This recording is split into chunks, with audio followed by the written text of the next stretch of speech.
Ni hali gani ambayo kwamba tunamalizia nayo mwaka wetu? Hili ndo swala muhimu ambalo kwamba kila mmoja atakana jiulize. Al-Haq subhanahu wa ta'ala amejalia katika kuisha kwa mchana lile saa la mwisho kuna wakati wa kurudi kwake na kuleta adhkar za jioni ili ile siku iishe kwa uzuri. Lakini ukienda katika upande wa pili wa siku ambao kwamba ni usiku, utaona Mola subhanahu wa ta'ala amewasifu wale ambao kwamba wanamtaja katika usiku wa manane, wa bil ashari hum yastaghfirun. Katika wakati wa usiku wa manane wao wanakuwa ni wenye kumuomba msamaha Mola subhanahu wa ta'ala mwisho wa usiku. Lakini ukiangalia katika mwisho wa wiki, utaona katika sala mwisho ndani ya siku ya Ijumaa, lile saa ambalo kwamba ni la kabla ya magharibi, wengi katika maulama wanatuambia ndio saatul ijaba, ndio sala kutakabaliwa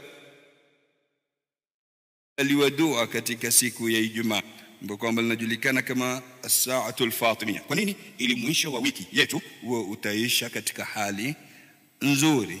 Ukija katika mwezi, ilikuwa ni sunna ya Mtume sallallahu alaihi wasallam kufunga mwanzo wa mwezi na mwisho wa mwezi. Kwa nini anamaliza mwezi wake kwa kufunga? Ili mwezi wake uishe katika hali nzuri. Ukija katika mwisho wa mwaka, Mwenyezi Mungu subhanahu wa ta'ala anawachagua baadhi ya waja wake kutoka katika maeneo mbalimbali waende katika makawanja matukufu kwa ajili ya kutekeleza ibada kubwa ya haji, ili iwe ni baraka kwa Waislamu wote ulimwenguni. Inapatikana mwisho wa mwaka, na ukifuatilia hivi katika athari za mwisho wa ibada na mwisho wa zama na mambo, utaona mingi katika sharia ya Kiislamu.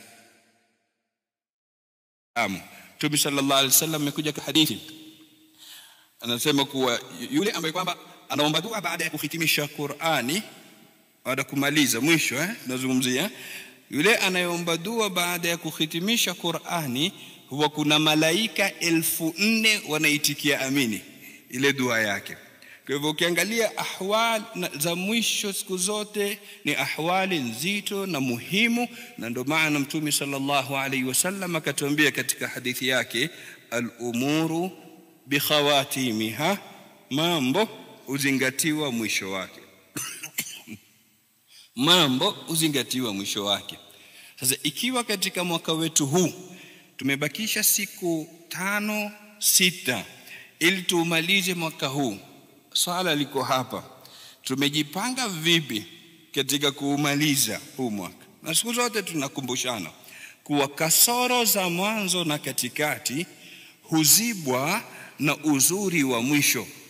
Yani kukitokea mapungufu katika siku za mwanzo, kukitokea nuksani katika siku za katikati, ukifika mwisho ukautengeza ule mwisho wako, huwa unaziba zile kasoro za nyuma. Sasa vipi tunaumaliza mwaka kama huu?